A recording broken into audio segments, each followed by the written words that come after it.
Let's go ahead with next question. Question number 12. On a photosensitive material, on a photosensitive material, on a photosensitive material, ध्यान यहाँ पे चाहिए. All of you should be paying attention here. On a photosensitive material, when frequency of incident radiation is increased by 30%, kinetic energy of emitted photoelectrons increases from 0.4 eV to 0.9 eV. Work function of the surface is. तो याद रखना 30% increase मतलब 1.3. तो final frequency is 1.3 times of initial frequency. तो ये कहाँ से आया, मैंने आपको पहले भी बताया था. When you talk about 30% increase मतलब initial frequency plus 30% of initial frequency. 30% मतलब 0.3.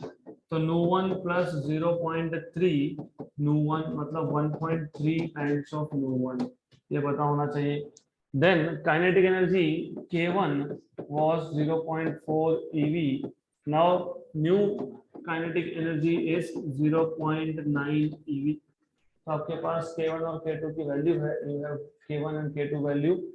Then आपको पूछा है what is work function. तो you should know what is photoelectric equation. What is photoelectric equation? H nu energy of photon equal to work function plus kinetic energy. Correct. This is what you should no. अब हमारे पास नू one नू to दोनों values हैं. तो h nu one equal to work function plus k one and h nu two equal to work function plus k two. इसको solve करने के दो अलग अलग अप्रोच यू कैन यूज. एक तो बाय सब्ट्रैक्टिंग, दूसरा बाय डिवाइडिंग.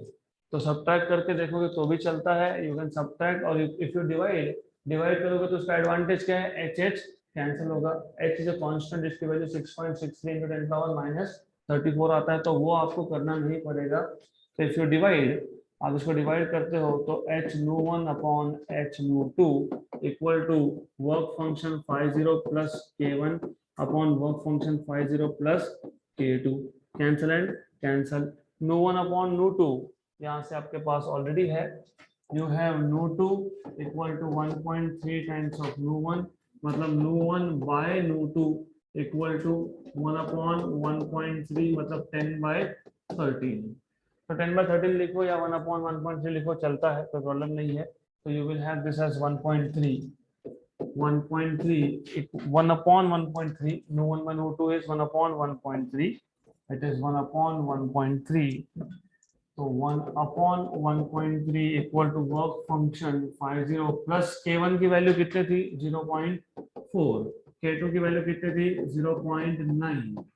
अब क्रॉस क्रॉस तो work function 50 plus 0.9 1.3 times of work function plus 1.3 into 4 13 4 का कितना 52. तो 1.3 इंटू 0.4 इज 0.52. 0.52. तो इसको सॉल्व करो, शिफ्ट दिस देयर. तो 1.3 work function minus work function, इसको वहां शिफ्ट किया, इसको यहाँ शिफ्ट करेंगे. 0.9 माइनस 0.52 तो ये आ जाएगा 0.3 times of work function. What is 0.9 minus point 38 की 48. तो रफली स्पीकिंग ये 39 है, 0.39 है अप्रोक्सीमेटली. तो ये आ जाएगा आपके पास 1.3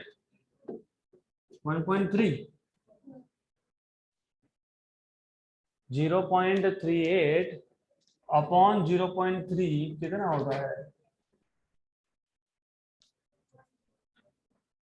0.38 अपॉन 0.3 कितना होता है 38 by 30 होता है. 38 by 30 मतलब कितना होता है 39 by 30 मान लो अप्रोक्सीमेटली कितना होता है 10 का. ये कितना होता है 13 का. 13 है ना. हाँ तो कितना आएगा 1.3. देखते हैं आंसर है क्या होगा. तो ठीक 1.267.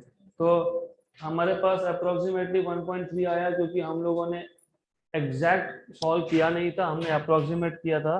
तो answer is 1.267. Done.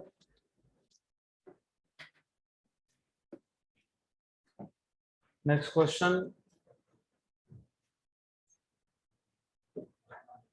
light of wavelength lambda is less than the threshold wavelength is incident on a photosensitive material. If incident wavelength is decreased so that the emitted photoelectrons are moving with same velocity, then the stopping potential will be. तो पहले तो question समझ लो अच्छे से. First of all threshold wavelength और threshold frequency का difference पता होना चाहिए. यू मस्ट नो हमने कल देखा था, अगर फ्रीक्वेंसी ऑफ इंसिडेंट रेडिएशन ये ग्रेटर देन थ्रेशोल्ड फ्रीक्वेंसी है तो इमिशन पॉसिबल होगा.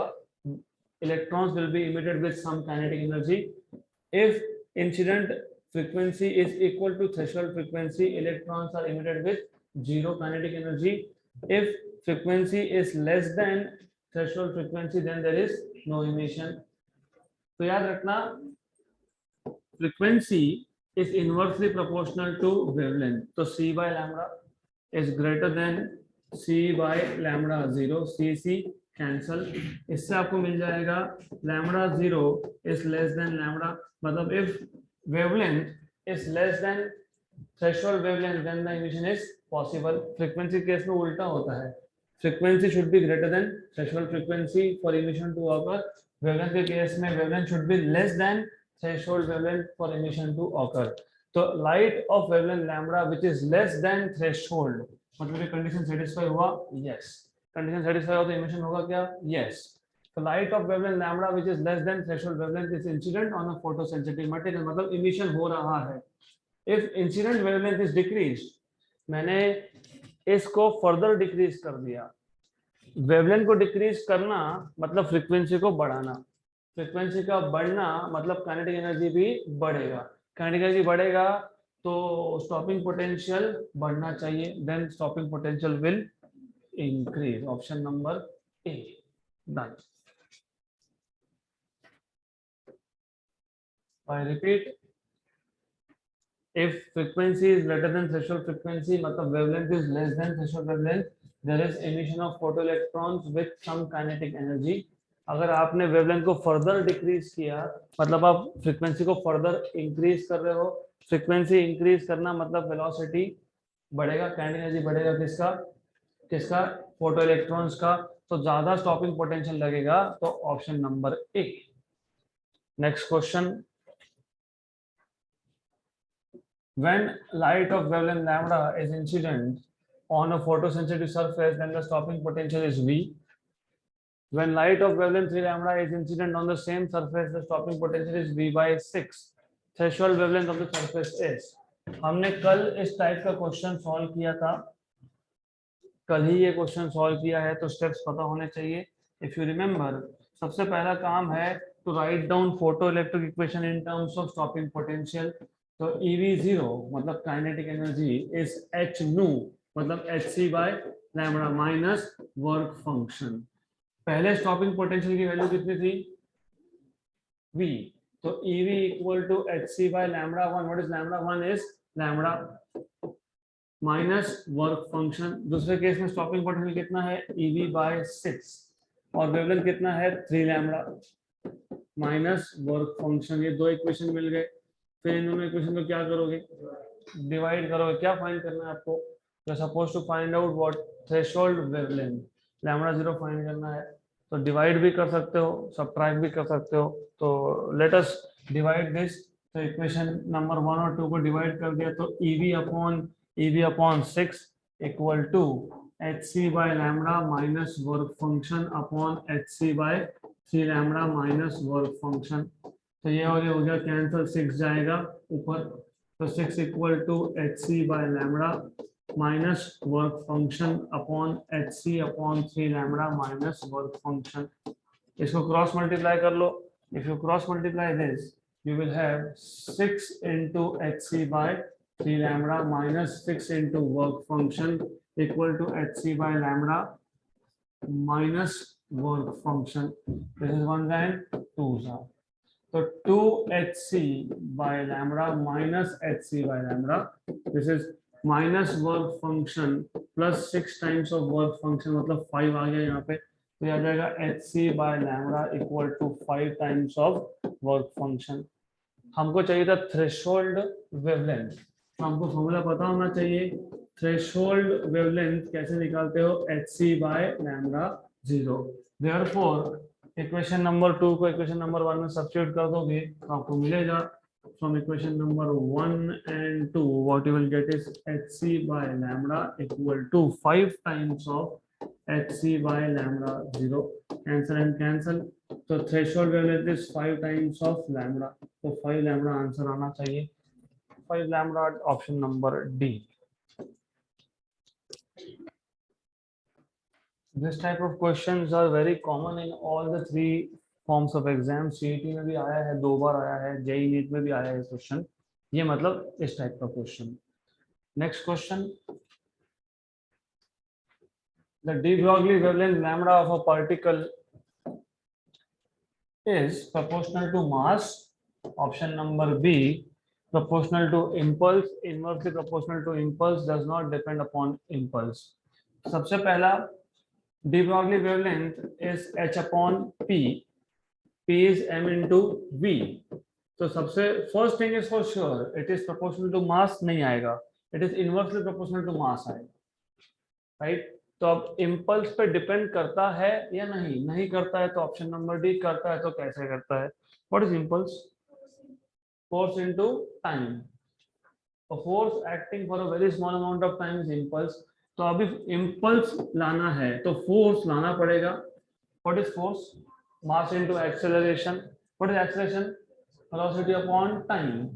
और by the way ये सब करने की जरूरत नहीं, बताता हूं मैं आपको, एक काम करेंगे, टाइम से मल्टीप्लाई डिवाइड कर देंगे, राइट। तो v by t हो गया a, velocity per unit time is acceleration, mass into acceleration is force, तो force into time is impulse, तो h upon impulse, inversely proportional to impulse, impulse को denote करते हैं j से, तो wavelength is inversely proportional to impulse, option number C. But wait a minute, correct है, nothing wrong, you should know impulse मतलब ही change in momentum होता है, तो ये इम्पल्स ही है, this is nothing but impulse.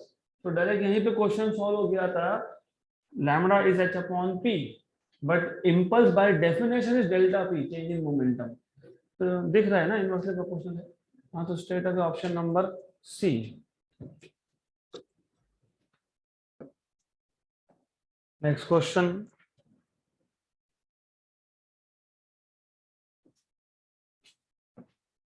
For photoelectric emission from certain metal,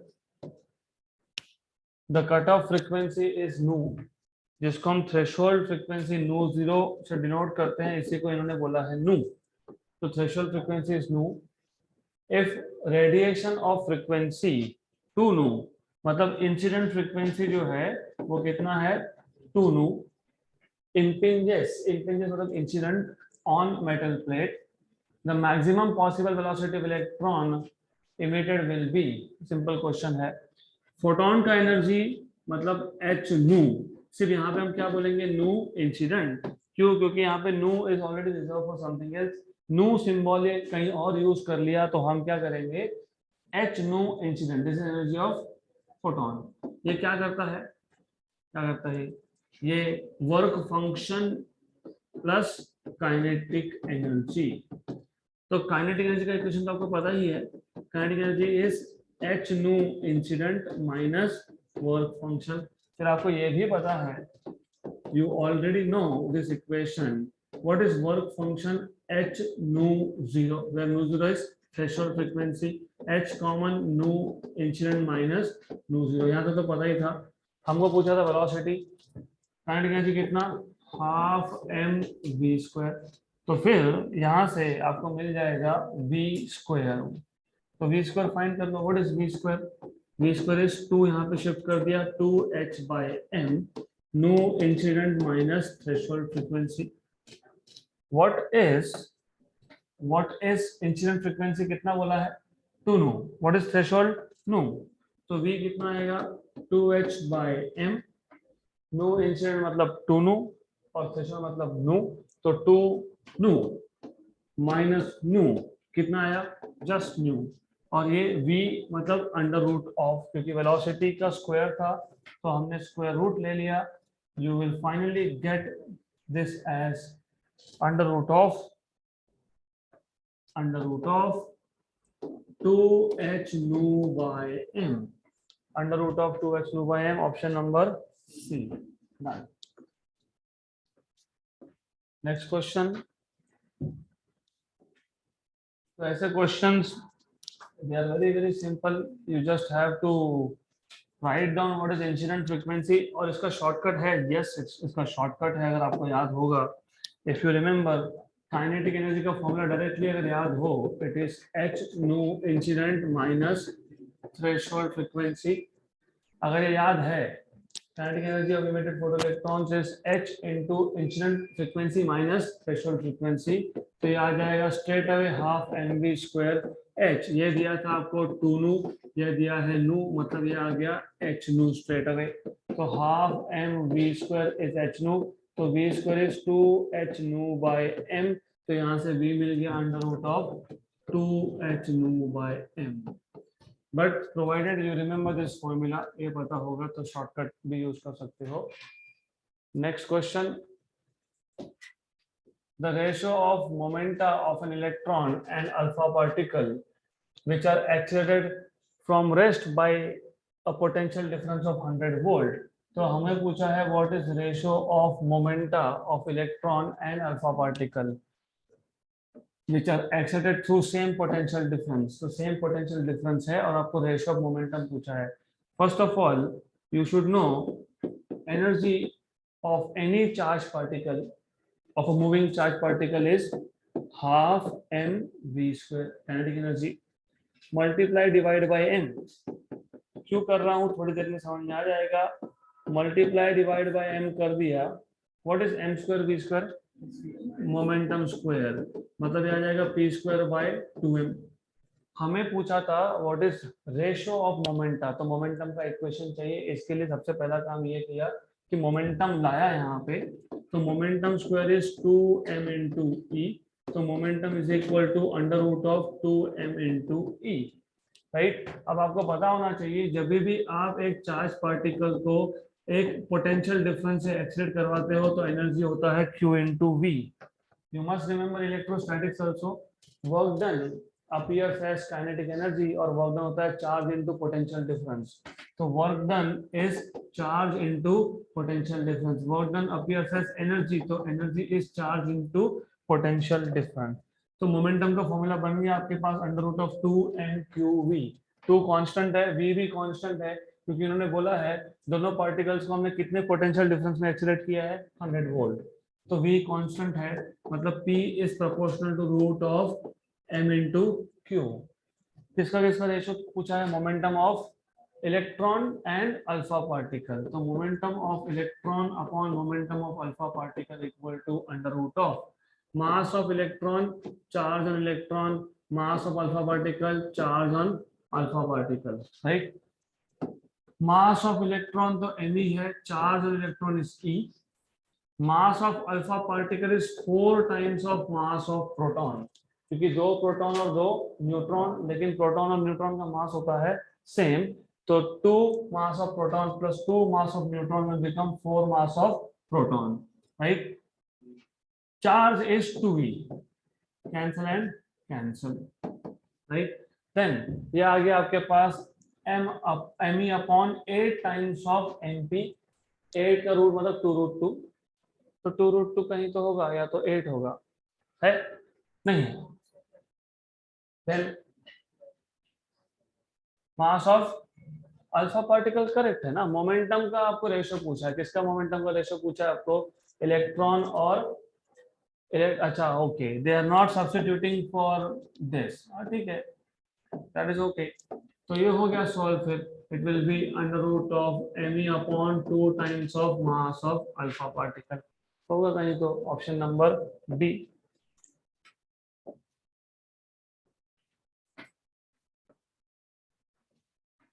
next question. But remember, before we go ahead to next question, normally it is in terms of mass of proton. तो mass of proton अगर लिखा होगा तो 4 into 2 8 आ जाएगा नीचे, 2√2 basically. अगला question, when kinetic energy of electron is increased, the wavelength of the associated wave will be। अगर आपने काइनेटिक एनर्जी बढ़ा दिया तो वेवलेंथ का क्या होगा? सिंपल है, what is D Broglie wavelength? h upon p, h upon momentum. अभी अभी हमने मोमेंटम का एक इक्वेशन डिराइव किया था, under root of 2me। Just now we have found what is relation of momentum and energy. तो h upon under root of 2me, h constant, m constant, 2 constant. इसका मतलब wavelength is inversely proportional to root of e। e अगर बढ़ाओगे, increase करोगे तो wavelength क्या होगा? कम, तो decreases. Option number B inversely related है। Increasing energy means decreasing wavelength. There is nothing in this question, extremely simple. अगला क्वेश्चन, ये भी थ्योरी क्वेश्चन है। Which of the following is not the property of a photon? Photon के पास क्या नहीं होता? मोमेंटम होता है, यस। एनर्जी होता है, यस। वेलोसिटी होता है, yes. Next question, the momentum of a photon of energy 1 MeV, 1 million electron volt, 1 million electron volt MeV energy है, उसका मोमेंटम कितना? Easy. What is the relation between energy and momentum? Inversely proportional, proportion भी नहीं चाहिए हमको, formula चाहिए, क्योंकि हमको वैल्यू चाहिए। एक काम करो, नहीं पता, कम से कम ये पता होगा, Einstein's mass energy relation equal to mc square. इसको आप ऐसा तो लिख ही सकते हो, mc इंटू सी, सिर्फ c स्क्वायर को c इंटू सी कर दिया। What is mass into velocity? हाँ, तो ये क्या आ गया? मोमेंटम। तो energy equal to mc, mass into velocity is momentum. तो मोमेंटम, तो what is momentum? What is momentum? Momentum is E upon C. तो momentum is E upon C. लेकिन यहाँ पे E है MeV में, MeV 1 million electron volt, million मतलब 10 power 6। Electron volt is not ऐसा यूनिट, ऐसा यूनिट इज जूल। तो फिर इलेक्ट्रॉन वोल्ट से जूल में कैसे जाते हैं, मैंने कल ही बताया था, मल्टीप्लाई बाय, मल्टीप्लाई की divide, multiply, multiply by charge. तो 1.6 इंटू 10 पावर माइनस 19 अपॉन सी 3 इंटू 10 पावर 8। Correct, good. तो आंसर यहाँ पे खत्म हो गया, 1.6 बाई 3। एक काम करना, ये 1.6 का पॉइंट दे देना इसको, 10 पावर माइनस 20 प्लस 6 माइनस 14, ऊपर से माइनस प्लस 8 नीचे आएगा। तो एक काम करो, 6 और 8 कितना? 2, 10 पावर 2 ऊपर जाएगा तो कितना? माइनस 2, 10 पर माइनस 19 और माइनस 2 कितना? माइनस 21, और इसका पॉइंट निकालेगा तो कितना? Minus 22। Right, what is 16 by 3? रफली 5। तो 5 इंटू 10 पावर माइनस 22, ऐसा आंसर में है क्या? Option number D.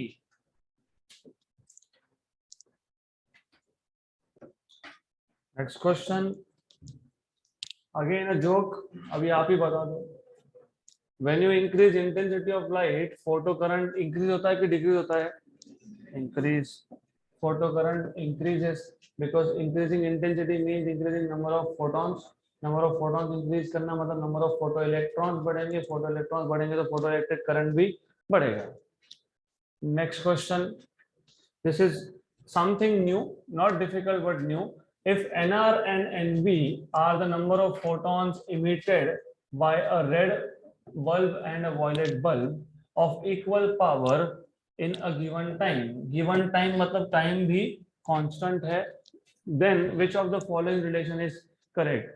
Number of red photons, actually photons का कलर नहीं होता है, wavelength की वजह से दिखता है, तो number of photons of red color and number of photons of violet colour equal है या nr is greater than nv, या फिर nr is less than nv, या फिर nr is greater than equal to nv। तो which of the following is correct?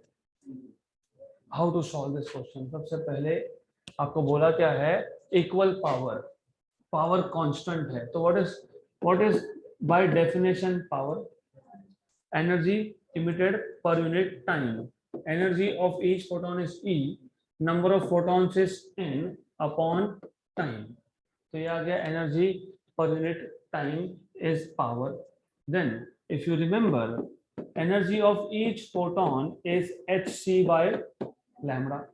Correct? हमको information दिया है पावर का, equal power in equal time, given time, मतलब पावर और टाइम कांस्टेंट, एच और सी तो वैसे भी कांस्टेंट। मतलब ये एक काम करना, लैम्बडा को शिफ्ट कर देते हैं, तो P lambda equal to N H C by T. P constant है, एच सी बाई टी भी कांस्टेंट है, तो N is directly proportional to lambda. अब जिसका वेवलेंथ ज्यादा, किसका वेवलेंथ ज्यादा? रेड का, तो उसका नंबर भी ज्यादा। since wavelength of red color is greater than wavelength of violet color, therefore number of red color is greater than number of violet color। तो number of red color is greater than violet मतलब कहाँ पे आया? Right, option number B सही है। n e by t is h c by lambda, correct. n and lambda एक ही side पे numerator denominator में आ गए, तो n is proportional to lambda, that is correct, option number B. So such questions you just need to know what is definition of power, बाकी सब simple है। अगला question, it is again a joke. Dual nature of light is exhibited by, कौन कौन सा experiment? Diffraction shows which nature? Diffraction of light shows which nature? Wave nature. And photoelectric shows particle nature. So dual nature of light is by diffraction and photoelectric effect, क्योंकि diffraction is showing wave nature, photoelectric effect में collisions है तो वो हो गया particle nature। Done. So we are moving to the next set now. As you see, इस chapter में questions ऐसे ही है, very simple type of questions. तो यहाँ पे भी ये क्वेश्चन सिंपल टाइप है। Options are misprinted, options are not correctly printed, हम करेक्ट कर लेंगे। The figure shows variation of photo current with anode potential. Anode मतलब कलेक्टर प्लेट पोटेंशियल। अगर आपको याद होगा, हमने कल एक्सपेरिमेंटल सेटअप देखा था, उसमें एक इमिटर प्लेट था और एक कलेक्टर प्लेट था। कलेक्टर प्लेट को बोलते हो एनोड, तो इसलिए anode potential. For a photosensitive surface for 3 different radiation, IA, IB and IC are intensities, nu A, nu B and nu C are frequencies for the curve A, B and C respectively। तो अगर आपको याद होगा, कल मैंने graph बताए थे, वापस मैं ग्राफ बता देता हूँ, you should know ग्राफ। तो what do we do is, हम यहाँ पे एनोड पोटेंशियल प्लॉट करते हैं। यहाँ पे एनोड पोटेंशियल मतलब कलेक्टर प्लेट पोटेंशियल प्लॉट करते हैं, this is collector plate potential. यहाँ पे हम प्लॉट करते हैं फोटो करंट। अगर आपको याद होगा, सबसे पहले हम क्या क्या कांस्टेंट रखेंगे? You can keep constant as intensity and frequency. याद रखो, ये था इमिटर प्लेट, यहाँ था कलेक्टर प्लेट, यहाँ थे इंसिडेंट फोटॉन्स। इमिटर प्लेट को हमेशा रखते हो 0 पोटेंशियल पे, अगर कलेक्टर प्लेट को भी रख दिया 0 पोटेंशियल पे। तो अगर याद होगा आपको, तो what do we expect is, हमारा एक्सपेक्टेशन था कि 0 करंट मिलना चाहिए, लेकिन 0 करंट मिलता नहीं है। क्यों? क्योंकि यहाँ से कंटिन्यूसली इलेक्ट्रॉन्स इमिट हो रहे हैं और इलेक्ट्रॉन्स के पास काइनेटिक एनर्जी है, इलेक्ट्रॉन का म्यूचुअल रिपल्शन भी है। तो because of repulsion and kinetic energy, this electrons will reach collector plate even if emitter और कलेक्टर प्लेट दोनों 0 पोटेंशियल पे होंगे। Even then you will get some current, मतलब 0 वैल्यू पे भी आपको करंट मिलेगा। फिर अगर आपने कलेक्टर प्लेट को पॉजिटिव पोटेंशियल कर दिया, तो पॉजिटिव पोटेंशियल करना मतलब ज्यादा इलेक्ट्रॉन्स को अट्रैक्ट करना, मतलब पर यूनिट टाइम में ज्यादा करंट मिलेगा, तो current goes on increasing. Then आप इसको पॉजिटिव पॉजिटिव और पॉजिटिव करते गए, बट रिमेंबर इंटेंसिटी कांस्टेंट है। इंटेंसिटी कांस्टेंट का मतलब नंबर ऑफ फोटॉन्स कांस्टेंट है, नंबर ऑफ फोटॉन्स कांस्टेंट मतलब number of electrons generated per second is also constant. तो कलेक्टर प्लेट के पोटेंशियल को आप कितना भी बढ़ा दो एक स्टेज के बाद, क्योंकि नंबर ऑफ इलेक्ट्रॉन्स कांस्टेंट है, अगर एक सेकंड में 6 इलेक्ट्रॉन जनरेट हो रहे हैं तो 6 ही जाएंगे। यहाँ पे आपने 20,000 का पोटेंशियल रख दिया तो भी फर्क नहीं पड़ता, तो after a while it becomes constant. इसको हम बोलते हैं सैचुरेशन। देन इसके बाद हमने क्या किया था, इसके बाद हमने कलेक्टर प्लेट को कर दिया था negative with respect to emitter plate. Collector plate को नेगेटिव करना मतलब इलेक्ट्रॉन्स को रोकना, क्योंकि electrons will be repelled by collector plate. लेकिन जिस इलेक्ट्रॉन के पास ज्यादा एनर्जी होगा वो फिर भी पहुंचेगा, राइट। फिर हम क्या करेंगे, पहले हमने इसको रखा था लेट अस से -1 पे, फिर हमने कर दिया -2, फिर कर दिया -3, फिर कर दिया -4, मतलब नेगेटिव पोटेंशियल बढ़ाते जाएंगे बढ़ाते जाएंगे। इसका मतलब इलेक्ट्रॉन्स को हम स्टॉप कर रहे हैं। एक स्टेज ऐसा आएगा जो सामने वाला प्लेट का पोटेंशियल है वो इतना ज्यादा हो गया कि electrons are not able to reach. तो उस केस में देखो, जैसे जैसे कलेक्टर प्लेट का नेगेटिव पोटेंशियल बढ़ेगा, -1, -2, -3, करंट क्या होगा, कम होगा। करंट कम क्यों होगा, क्योंकि इलेक्ट्रॉन्स आर बीइंग रिपेल्ड, तो कम कम इलेक्ट्रॉन्स वहां पहुंचेंगे तो करंट भी क्या होगा, कम कम। And finally you will get value of potential at which no electron, एक भी इलेक्ट्रॉन कलेक्टर प्लेट पे पहुंचा नहीं। कलेक्टर प्लेट पे नहीं पहुंचना मतलब स्टॉप हो गए, तो उस पोटेंशियल को क्या बोलते हो, स्टॉपिंग पोटेंशियल। रिमेंबर ये पूरा एक्सपेरिमेंट हमने परफॉर्म किया था at a given intensity and at a given frequency. अब यही एक्सपेरिमेंट हम पहली बार खत्म कर लिया हमने, अब दूसरी बार स्टार्ट कर रहे हैं। लेकिन दूसरी बार स्टार्ट करने से पहले हमारे पास दो ऑप्शन है, या तो इंटेंसिटी बढ़ाओ या तो फ्रीक्वेंसी बढ़ाओ। अगर आप इंटेंसिटी बढ़ाते हो, if you increase the intensity, increasing intensity मतलब नंबर ऑफ फोटॉन्स आप इंक्रीज कर रहे हो। नंबर ऑफ फोटॉन्स इंक्रीज करना मतलब number of photo electrons increase करना, मतलब करंट की वैल्यू बढ़ना।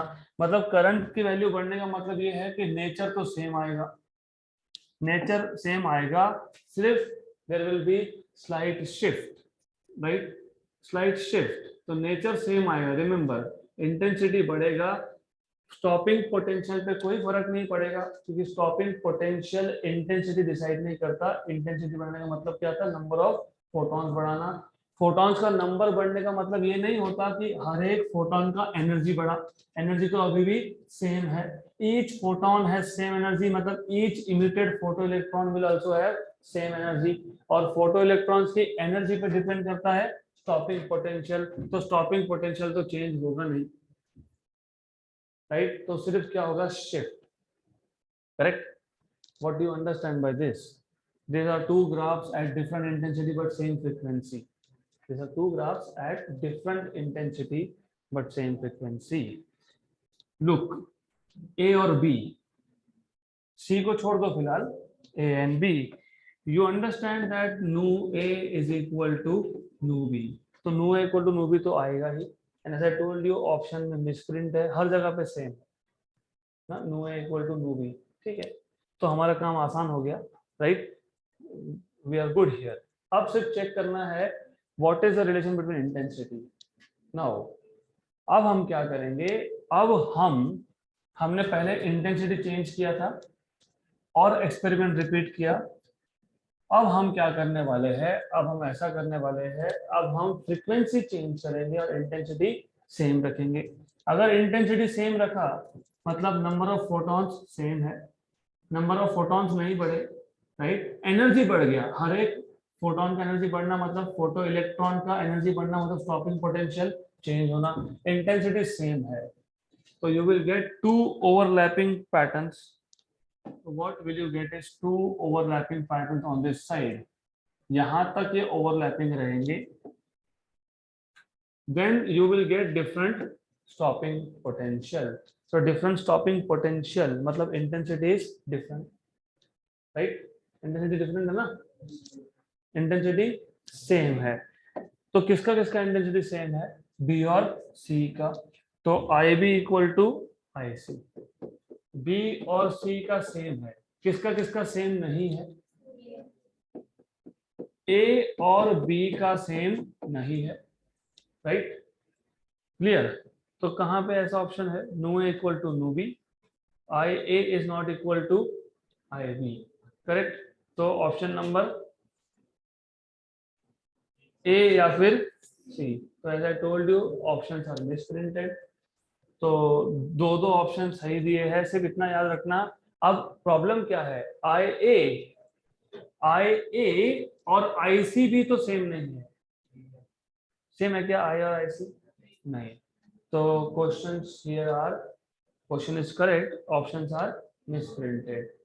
बट जस्ट फॉर श्योरिटी, आपको थ्योरी समझ में आ गया। समझना क्या था? स्टॉपिंग पोटेंशियल अलग अलग होने का मतलब कौन अलग है? फ्रीक्वेंसी। और शिफ्ट हुआ तो कौन अलग है? इंटेंसिटी। डन। Next question. ये क्वेश्चन भी हमने कल किया था, मैं वापस बता देता हूँ। If you remember, do you remember, जब आप stopping potential against frequency plot करते हो, when you plot a graph of stopping potential against frequency for a given metal, a metal के लिए, तो ये लाइन जहां कट करेगा, it gives value of threshold frequency. मतलब यहाँ पे आपको मिल गया थ्रेशोल्ड फ्रीक्वेंसी ऑफ ए, ये आ गया threshold frequency of B. Figure shows stopping potential V0 and frequency nu for two different metallic surfaces A and B. The work function of A as compared to B is, कल ही solve किया था हमने ये। किसका threshold frequency ज्यादा है? ज्यादा किसका है? ज्यादा बी का। तो threshold frequency of A is less than B, but work function is proportional to threshold frequency. Therefore threshold frequency a का कम है तो वर्क फंक्शन भी किसका कम है? a का। तो वर्क फंक्शन किसका ज्यादा है? b का। The work function of a as compared to b is less. Option number a. So extremely simple question. There is nothing. सिर्फ देख लिया यहाँ पे, threshold frequency of a is less than b, मतलब work function of a is less than b. Done. Next question.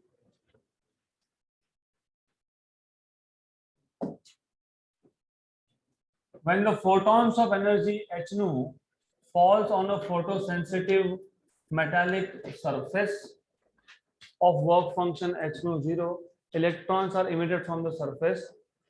The most energetic electron coming out have kinetic energy equal to, joke h nu minus h nu 0. So kinetic energy is incident energy minus work function. खत्म. Next question. This is also a joke. According to Einstein's photoelectric equation, the graph between kinetic energy of photoelectrons ejected and the frequency of incident radiation is. इसको solve करना पड़ेगा आपको. You will have to solve this. Why? Because you don't know what is the graph of kinetic energy and frequency. Kinetic energy और frequency का graph कैसे find करेंगे? How will you find this out? Kinetic energy depends on velocity. Velocity depends on, according to Einstein's photoelectric equation. Do you know what is Einstein's photoelectric equation? Kinetic energy is h nu minus h nu 0. ठीक है, h nu minus work function. आपको पूछा है how does kinetic energy depend on frequency? If you know basic mathematics तो ये question भी joke है. You know what is equation of a straight line? y equal to mx plus c. Y is kinetic energy, yes. X is frequency, yes. तो h becomes slope और intercept है negative क्योंकि -5 है.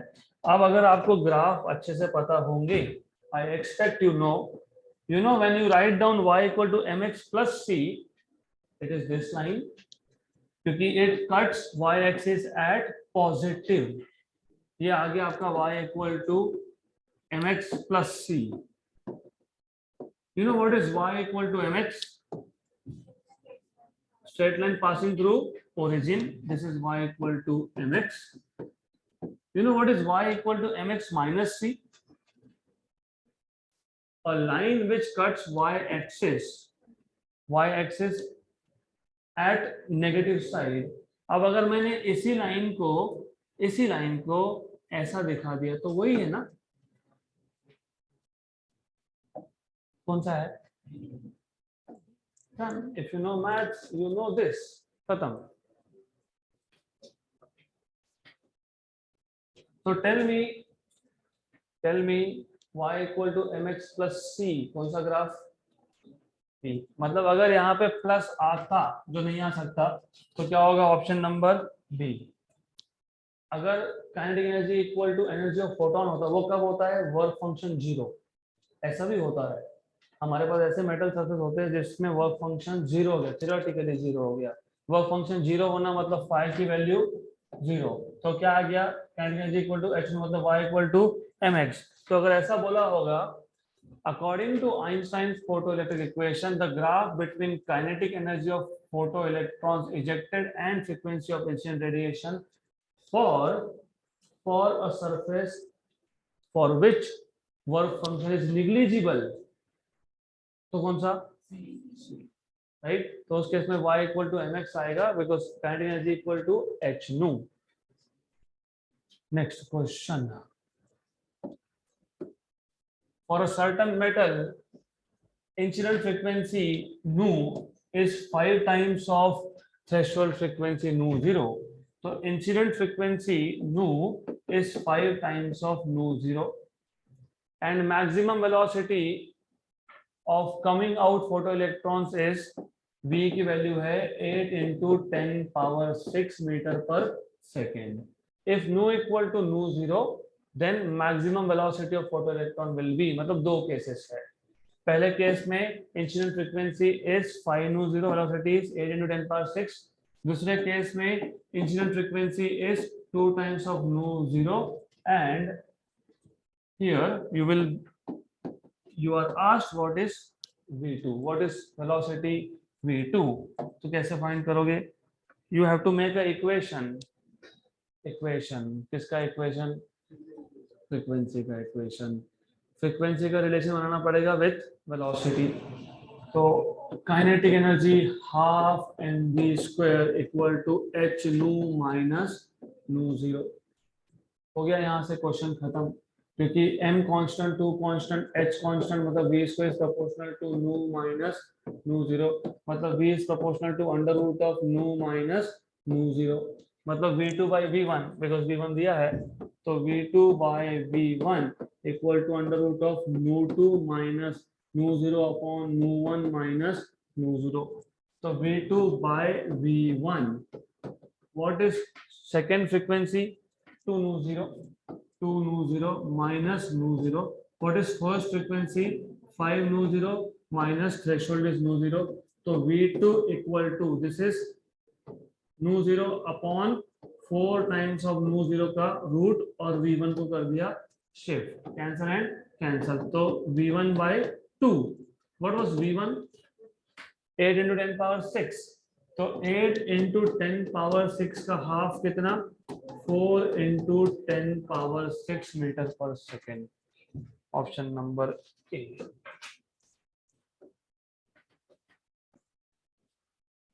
Next question.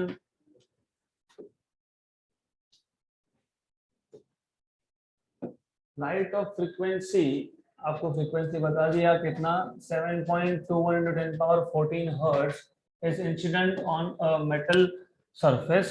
Electrons with a maximum speed of 6 into 10 power 5 meter per second are ejected from the surface.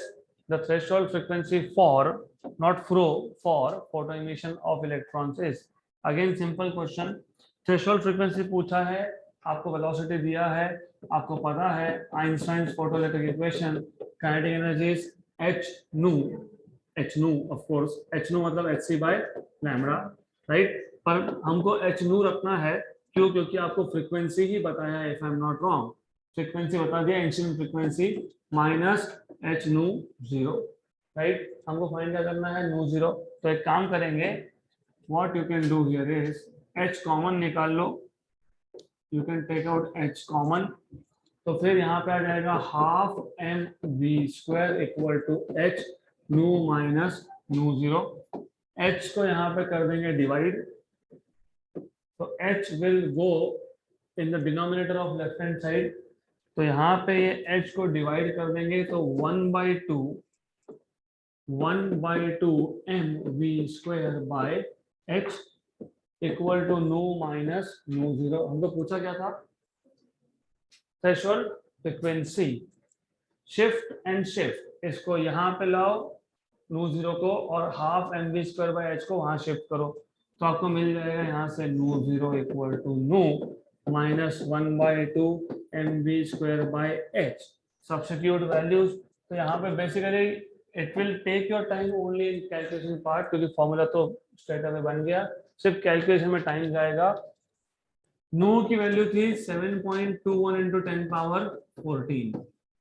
अब 7.2 into 10 power 14, तो जो बचा हुआ टर्म है इसको 10 power 14 में लाओ और 10 power 14 को कॉमन निकालो.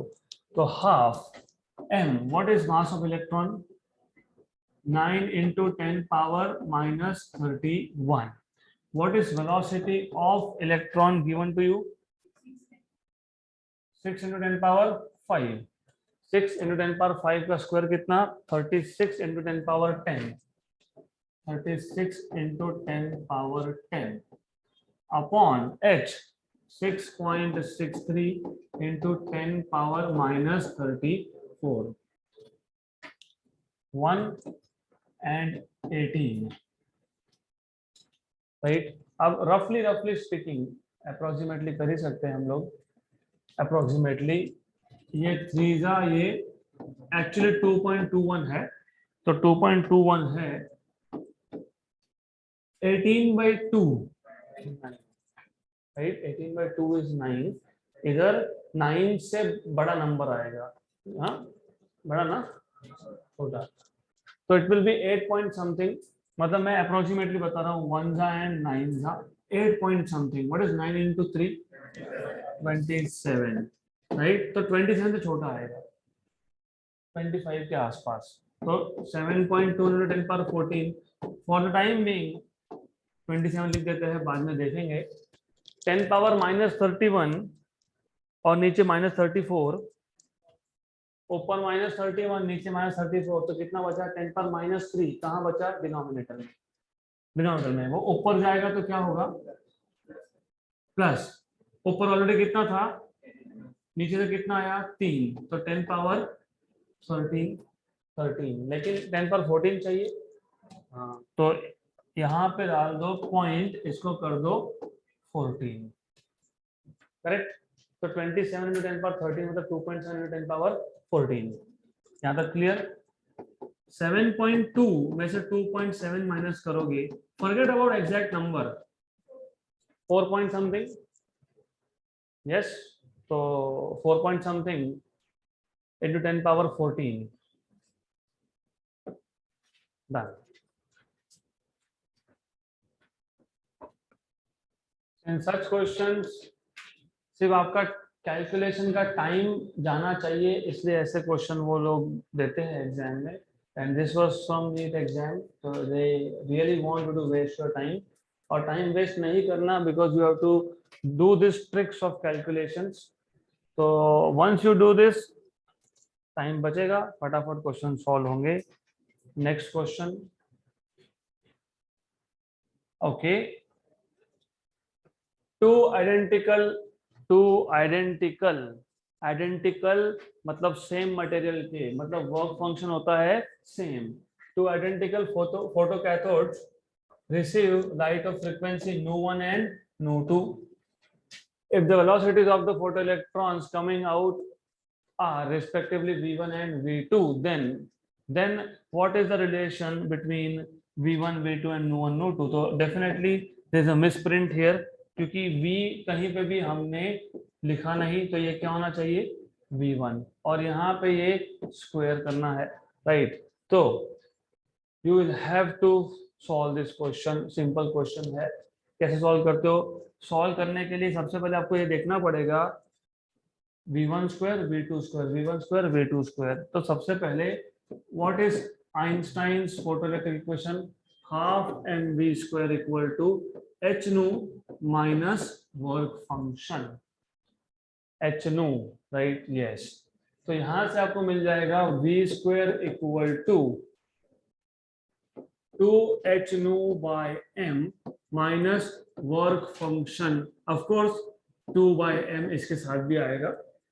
ये अभी नहीं करोगे तो भी चलता है, तो आप ऐसा भी कर सकते थे, आप डायरेक्टली, ये भी सही है, दिस इज आल्सो राइट, या फिर आप ऐसा लिख सकते थे, ये दोनों सरफेस के लिए, दो मेटल सरफेस है तो दोनों के लिए ऐसा लिख सकते हो 1 and 1, 2 and 2, correct? Work function same है। आंसर में कहीं पे भी वर्क फंक्शन है क्या? नहीं, मतलब वर्क फंक्शन को हटाना है तो माइनस करना पड़ेगा, क्योंकि माइनस माइनस प्लस होगा।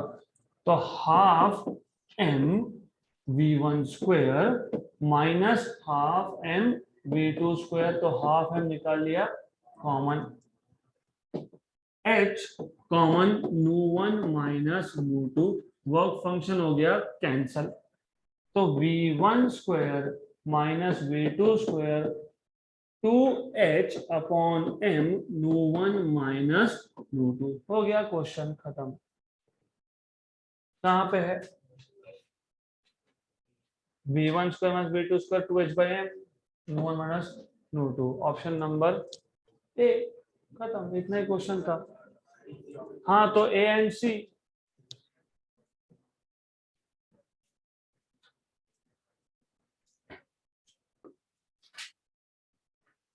So in this chapter, you will have all the questions on de Broglie hypothesis or Einstein's photoelectric equation. Agla question: the photoelectric threshold frequency for, it is for not for silver is lambda 0.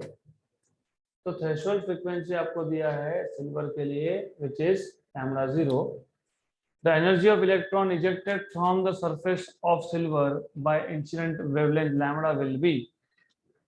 Energy of electron ejected from the surface of silver, अगर मैंने lambda wavelength incident किया होता तो energy कितना होता electron का? कौन सा एनर्जी? काइनेटिक एनर्जी, क्योंकि बाकी कोई एनर्जी तो यहाँ पे है नहीं, पोटेंशियल एनर्जी नहीं है, तो काइनेटिक एनर्जी का फॉर्मूला पता है।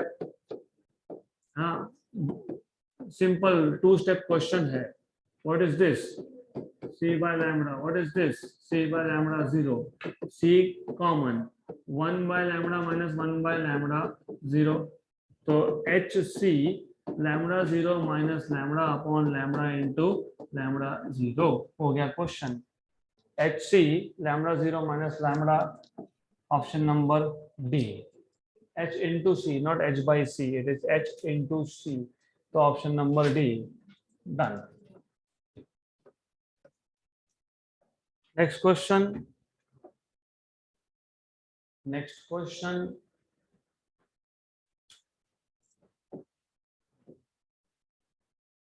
If m is the mass of an electron and c is the speed of light, the ratio of wavelength of photon of energy E to that of electron of the same energy is. तो हमारे पास mass of electron दिया है m, c speed of light, the ratio of wavelength of photon of energy E to that of electron of the same energy. तो ratio किसका पूछा है? Wavelength का। Wavelength का पूछा है ना? यस। तो वेवलेंथ का रेशियो कैसे निकालोगे? What is energy of electron, और sorry what is energy of photon? H nu मतलब एच सी बाय लैम्डा, इसको मैं बोलता हूँ पी एच, मतलब फोटोन का वेवलेंथ। तो व्हाट इज फोटोन का wavelength? H C upon E. ये एक्चुअली एनर्जी ऑफ फोटोन है, तो इसको भी लिख देते हैं पी एच। बाकी सेम है, इलेक्ट्रॉन का और फोटोन की एनर्जी सेम बोला है, वो अलग case. Do you remember what is wavelength of electron? De Broglie hypothesis, h upon p. What is p?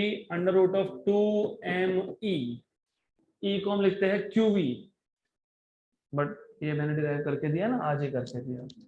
Energy E is half mv square multiply divide by m, तो E equal to p square upon 2m, तो p square is 2me, तो p equal to under root of 2me, वही लिखा है मैंने, h upon p. what is p? under root of 2me. तो ये पता होना चाहिए, बेसिक चीजें। रेशो किसका है? wavelength of photon upon wavelength of electron.